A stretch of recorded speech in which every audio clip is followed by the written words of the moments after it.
Hello दोस्तों, स्वागत है मेरे इस यूट्यूब चैनल में आप सभी को। आज मैं बिहार बोर्ड क्लास 10 के एग्ज़ाम में आने वाला काफ़ी महत्वपूर्ण सवाल को बता रहा हूँ। जैसे में धातु क्या है?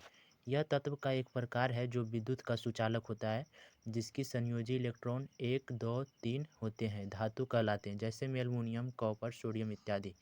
यानी कि जो विद्युत का सुचालक होता है, यानी कि जिसमें विद्युत धारा प्रवाहित होता है, सुचालक का मतलब।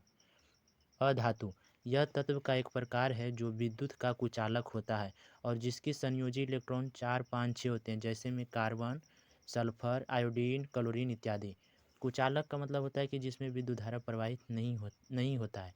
उपधातु, यह भी तत्व का ही एक प्रकार है जिसमें धातु और अधातु के दोनों गुण अधातु दोनों के गुण अंतर रूप में विद्यमान रहते हैं। यानी कि यह भी तत्व का ही प्रकार है जिसमें धातु और अधातु के दोनों के गुण उपस्थित रहते हैं, उसे उपधातु कहते हैं। यानी इंग्लिश में बोलते हैं इसे मेटालाइट। 3 क्वेश्चन का आंसर हो गया। चौथा में आइए, विद्युत धारा, किसी चालक तार में आवेशों का सतत प्रवाह ही विद्युत धारा कहलाता है। मतलब किसी भी चालक तार में आवेश का उत्पन्न होना ही विद्युत धारा कहलाता है। चुंबक, वह खास पदार्थ जो लौह पदार्थ को अपनी ओर आकर्षित करता है।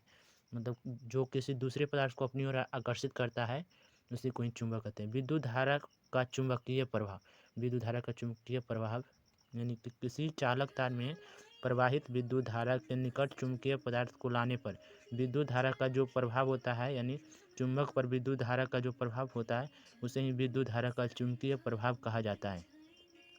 चलिए, तो ये तीनों क्वेश्चन का जवाब हो गया। अगर वीडियो अच्छा लगा तो लाइक, कमेंट, शेयर और चैनल को सब्सक्राइब कर लीजिए। इसी तरह 10th के एग्जाम में आने वाला काफ़ी महत्वपूर्ण सवाल मैं बताता रहूँगा।